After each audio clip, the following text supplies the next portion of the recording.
এখন কথা বলতে পারছি, নিঃশ্বাস না। 3টা বছর ফাঁসির ওই কন্ডেম ছেলে আমার মনে হয় 30 বছরের মতো লেগেছে।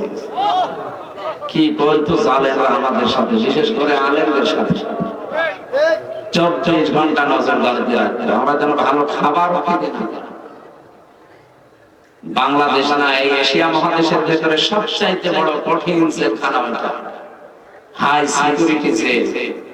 এরপরে আমাদের জন্য আলাদা একটা ফাঁসির কন্ডেম সেলই বানানো আছে। বানানোর সময় ওইভাবে ওখানে হেফাজত ইসলাম, জামাত ইসলাম এরকম নাম দিয়ে দিয়ে লিখে লিখে সেগুলো হেফাজতের মামলা, এগুলো জামাতের মামলা। মামলার নাম হয়ে গেছে হেফাজত।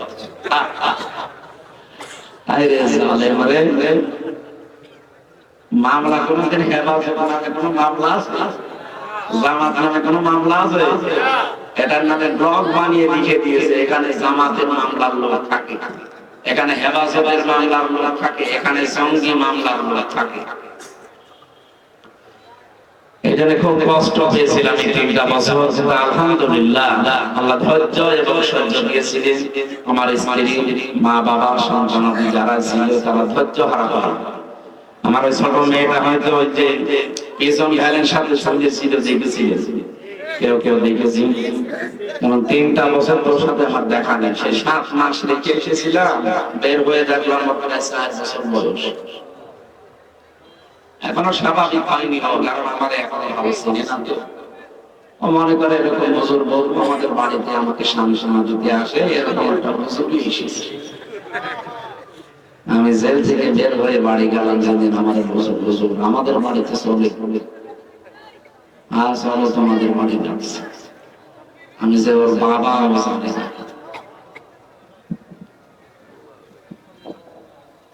যতটুকু বলেছিলেন এই 15.5 বছরে এ বাংলার জনগণ যদি অতটুকু করে, আপনারা টিকে থাকতে পারবে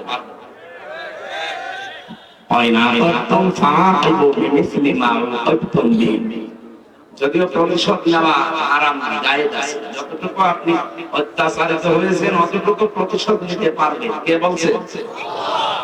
আমার কাছে এখন আপনি অনেকে মাফ চান, এই যে মামলার আয়ু থেকে শুরু করে যারা ছিল দায়িত্বে, হুজুর মাফ করে দিন। আরে ভাই মাফ তো করবো, আপনি আমার টাকা ফেরত দেবেন। আমার ধরা ভরে আপনি কিনা কারণে আমার বাবার কাছ থেকে যে এতগুলো টাকা নিলেন 3টা বছর, যে খালি ভয় দেখায় যদি টাকা না দেন 10 লাখ, তাহলে কিন্তু 50টা মামলা। গ্রাম্য মানুষ তো বাবা, কৃষক মানুষ, ও সেই যে যেখানে যা বিক্রি আছে বলে একবারে 8 লাখ দিয়ে। আমি বলেছিলাম আমি মাফ করতে পারি, আমার টাকা ফেরত। আমার 30 লাখের উপরে টাকা নিয়েছে।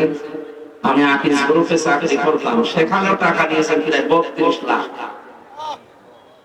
ওই টাকাগুলো ফেরত দেবেন, আর আমার মতো ফাঁসির কন্ডেম ছেড়ে 3 বছর থাকবেন, আয়না করে থাকবেন 10 দিন, এরপরে মাফ করবেন। এখন হুজুরের কাছে মাফ চেয়ে মাফ হবে না, আমি আস্তাগফিরুল্লাহ বললাম। আস্তাগফিরুল্লাহ মাফ হবে না? আপনি কি আল্লাহর কাছে দোষ করেছেন যে আস্তাগফিরুল্লাহ বলবেন? অপরাধ করবেন তার কাছে, স্বীকার করবেন তার কাছে। আর স্বীকার করে কি, এই যে লোকটা তো মামলার আয়ু স্বীকার করেছে, এমনকি আমার রিমান্ডে যা অত্যাচার করতো সেই লোকও স্বীকার করেছে। কিন্তু স্বীকার করলে কি হবে? আমার কাছে স্বীকার করলে আমার আবার তো মাফ করা লাগবে না থেকে নাকি? কথা বলছে না?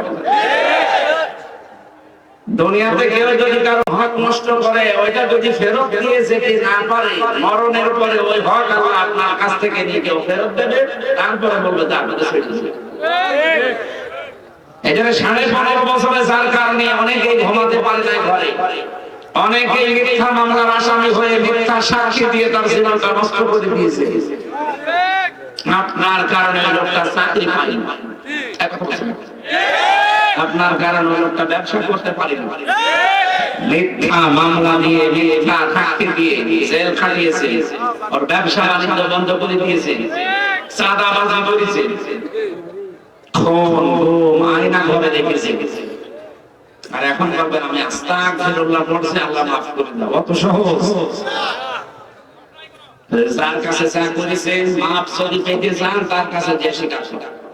স্বীকার করার পরে সে যদি বলে হ্যাঁ আমি মাফ করতে পারি, আমার ক্ষতিপূরণ দেবে। এই যে আমি বলছি আমার 32 লাখ টাকা 30 লাখ ফেরত দেন, আর আমার আকিজ পূরণ করে 32 লাখ, এই 62 লাখ টাকা ফেরত দিয়ে দেন, আমি মাফ করব। যতদিন ওনারা যারা জড়িত ফেরত না দেবে, এই কাউন্টারের পিছনে আসাদুজ্জামান আসাদ বলে একজন শয়তান ছিল, শেখ ইমরান ছিল, এই চট্টগ্রামের একজন ছিল আজিজুর রহমান ভূঁইয়া, এরপরে মিজানুর রহমান, মামলার আইন, যতগুলো মানুষ জড়িত প্রত্যেকে এই টাকার ভাগ আছে।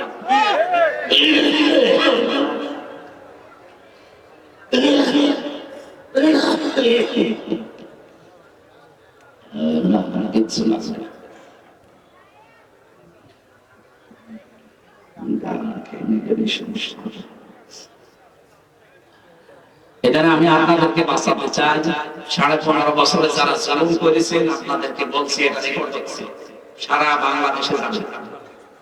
যারা এই শুনছেন যদি সত্যি মাপ পেতে চান, অপরাধ যার কাছে করেছেন তার কাছে যে স্বীকার করে তার ক্ষতি মাল তো কম কামান না, এত বছর 15 বছর কম কামিয়েছে, যা কামিয়েছেন এই আগস্টের মনে হয় 1 তারিখের দিকে একটা মাহফিল ছিল, হতে দেয়নি যদিও জালেমরা বকুড়া, যে ওসি আমারে মাঠের ভেতর দিয়ে দাঁড়িয়েছিল 2 কিলোমিটার শুধু ধানের জমির ভেতরে দাঁড়িয়েছিল, মা কিটে ধরতে পারে না। এরপরে ওখান থেকে চলে আসলাম, 5 তারিখে স্বাধীন হয়ে গেল, ওর নামে বিভাগীয় মামলা হয়েছে, ওরে ওখান থেকে ট্রান্সফার করে দিয়েছে একেবারে সেই খাগড়াছড়ি বান্দরবান। সেদিন আমি বসে আছি সিরাজগঞ্জে, দেখে উনি এসেছি রাত 2টার সময়, আমি চা খাচ্ছিলাম, এসে বলছো হুজুর আমার মাফ করুন। কে আপনি? বলছো আমি ওসি আজাদ। না তোমাকে তোমার বাংলাদেশ কোথায়, এখন কোথায় আছে? সেই খাগড়াছড়ি বান্দরবানে আমার কক্সবাজার ওইদিকে দিয়েছে, এইদিকে মানুষ তুমি ফেললে আমার পিটাবে, এমন জায়গায় দিয়েছে কেন না আছে না, মানে কেন এখানে আমি মাফ চাইতে আসলাম, আপনি এক মাহফিলে আমার নামে বদদোয়া করেছে, মানুষ আমার খুঁজে বেড়াচ্ছে। মাফ করতে পারি, আমার গাড়ির কাজে আপনি আটক করেছিলেন আমাকে না পেয়ে, সব ঠিক ছিল, আমার গাড়ির কাগজ পত্র একেবারে রোড পারমিট সব, ড্রাইভারের ড্রাইভিং লাইসেন্স ঠিক আছে, অথচ সেই রাতে আমার ড্রাইভারকে, গাড়িতে একজন ছিল তাকে আটক করে 1,13,000 টাকা নিয়েছে। বগুড়ার মাওলানা আব্দুল বারী সাহেব আমার সাথে ছিল, এই টাকাগুলো এখন ফেরত দেন, এরপরে আমি আপনাকে মাফ করব। বছর আমার কাছে টাকা নেই, না তাহলে মাফ টাকা নেই, মাফ কিসে? আপনাকে 7 দিন সময় দিলাম, টাকা দিয়ে যাবেন, এরপরে আপনাকে মাফ করব। টাকা ফেরত দিয়েছে 1 লাখ, আর 13,000 বছর মাফ করে দিন, মিষ্টি খেয়েছি যা করে মাফ করুন। পুলিশের কাছে যে টাকা ফেরত পাওয়া যায় এটা মনে হয় বাংলাদেশের ইতিহাস। আমি চাই যে আমার ওই টাকাগুলো যেন ফেরত দেয়, কথা বলেন না কেন? তাহলে মাপ পাওয়ার পদ্ধতি কি বুঝেছেন আপনি? অপরাধ যার কাছে, ক্ষমা চাবেন তার কাছে। বাংলাদেশের মানুষের স্বভাব পাল্টিয়ে গেছে, এরা এই দেশে জমি জায়গা টাকা পয়সা আত্মসাৎ করে, আপনি আবার খিলাফ ধরে কাঁদে। আরে ভাই আপনাদের কদুর যে কাঁদছে, বাংলাদেশ থেকে 6,500 কিলোমিটার দূরে কাবাসনা, ও দোষ করে বাংলাদেশে মাছ চাইতো না, পাগল না? কাবা শরীফের কাছে আপনি অপরাধ করেছেন, ওখানে যাচ্ছেন, আপনি তো অপরাধ করেছেন হামজার কাছে, একটা বলছেন আপনি অপরাধ করেছেন হামজার বড় কাছে। আগে এদের কাছে যে বলেন যে এই করেছি আমি নষ্ট করে ফেলেছি, এখন আপনি কি করবেন? যদি এরা বলে যে তোকে 2টা করে লাঠি দেবো, তুই 2টা করে লাঠি খাবি। এখানে বিশাল একটা পাথর যে বুকের উপর দিকে নেমে গেছে, দুনিয়ায় কিছু যদি না পায় তাও আলহামদুলিল্লাহ। অন্তত যে কথা বলতে পারছি এটা যে কত বড় নিয়ামত আমরা টের পাচ্ছি, আপনি টের পাচ্ছেন? যারা ভুক্তভোগী আমরা টের পাচ্ছি, কথা বলেন না কেন? খালাকাল ইনসান আল্লামাহুল বায়ান, আল্লাহ তাআলা বলেন আমি মানুষ বানিয়েছি আর মানুষকে আমি কথা বলা শিখিয়েছি। এই যে মোল্লা সাহেব, এই কয়েক ইঞ্চি কণ্ঠ, এতটুকু জায়গা দিয়ে কথা তৈরি হয়। বিজ্ঞান বলছে এখানে 27টা স্তর আছে, 27টা স্তর আছে, এতগুলো ধাক্কা পার করতে করতে শেষে এসে কথাটা বের হবে। আর কোরআন আর হাদিসের ব্যাখ্যা পড়ে দেখেছি প্রত্যেকটা স্তরে একটা করে ফেরেশতা বসে আছে। আল্লাহ এতগুলো চেষ্টা করার পরে একটা কথা বের হয়, আর সেই কণ্ঠনালী আপনি রুদ্ধ করে রেখেছিল এই জালেমরা। সুতরাং এই কণ্ঠ আল্লাহ যখন ছেড়ে দিয়েছে, যারা কথা বলতে পারেন বলেন আলহামদুলিল্লাহ। দরুদ আর সালাম করছি আমাদের নবী মহান শিক্ষক মানবতা মুহাম্মদুর রাসূলুল্লাহ সাল্লাল্লাহু আলাইহি ওয়াসাল্লাম। দেবিদ্বার ধানতি এলাকার মানুষের জন্য একটা কামিল মাদ্রাসা এখানে আছে। হাজার আলেম থেকে এখানে বের হয়েছে। সেদিন মুহাদ্দিস আবু নসর আশরাফি ডক্টর আবুল কালাম আযম মাশা এই ভাইদের সাথে কথা বলেছিলেন। ওনারা মনে করছেন ভাই মাদ্রাসা না, ওনারা বলছে যাবে না, আমরা ওখানকার ছাত্র। যাই হোক এই গ্রামের ভেতরে তো আছে, আলহামদুলিল্লাহ। আমরা রাসূলের উপরে দরুদ আর সালাম পড়লাম। কেন? এই কোরআন পড়তে গেলে প্রতিটি অক্ষরে নবীকে আল্লাহ রাব্বুল আলামিন সম্বোধন করে তার সম্মান মর্যাদা আরো বাড়িয়ে দিয়েছে। আল্লাহ পাক বলেন আলিফ দিয়ে আমি বোঝাতে চেয়েছি আমার নবী আহমদ প্রশংসিত, বা দিয়ে আমি জানাতে চেয়েছি আমার নবী বাশীর, তিনি সুসংবাদদাতা, তা দিয়ে আমি আল্লাহ জানাতে চেয়েছি আমার নবী মুত্তাকি পরহেজগার তিনি, সা দিয়ে আমি জানাতে চেয়েছি আমার নবী মুদাফফির কম্বলওয়ালা, জিম দিয়ে আল্লাহ বলেন আমার নবী জামিল সুন্দর, হাদি আল্লাহ পাক বলেন আমার নবী হামিদ অন্তরঙ্গ বন্ধু, খ দিয়ে আল্লাহ জানিয়েছেন আমার নবী খাতামান নবিয়্যিন। এভাবে বলতে বলতে সর্বশেষ অক্ষরে যে আল্লাহ ডাক দিয়েছেন ইয়াসিন, হে নেতা, হে বলেন বলেন বলেন, ইয়া হারফে নেতা, ইয়া মানে হে, সিন মানে সাজ্জেদ, সাজ্জেদ মানে নেতা। আল্লাহর ঘোষণা দেওয়া নেতা এই দুনিয়াতে মাত্র একজন। এটা যদি দুনিয়ার বিষয় সব মনে করে চলে যান, আপনার কপালে আগুন লাগবে। এদিকে তাকিয়ে কেন বললাম এই কথা আগুন লাগবে? এত বড় কঠিন কথা আমি বলতাম না। সূরা হুদ 12 নম্বর পারা 12 নম্বর পৃষ্ঠা 1ম নম্বর লাইনের 98 নম্বর আয়াত। আল্লাহ পাক বলেন ইয়াকদুমু কওমাহু ইয়াওমাল কিয়ামাতি ফাওরাদাহুম ওয়া বিইসাল বিরদুল মাউরুদ। তাফসীর আমি যতগুলো পড়েছি, যত তাফসীর আমি এক জায়গায় করেছি, সামারাইজের বাংলা অর্থ এটা, নেতা যদি জাহান্নামে যায় ওই নেতার পেছনে যত কর্মী ছিল সব যাবে জাহান্নামে। বাংলাদেশের যাকে নেতা মেনে চলে ওই নেতা যদি জাহান্নামে যায়, ওই নেতার যত কর্মী আছে এই বাংলাদেশে সবাই ওর সাথে জাহান্নামে যাওয়া লাগবে।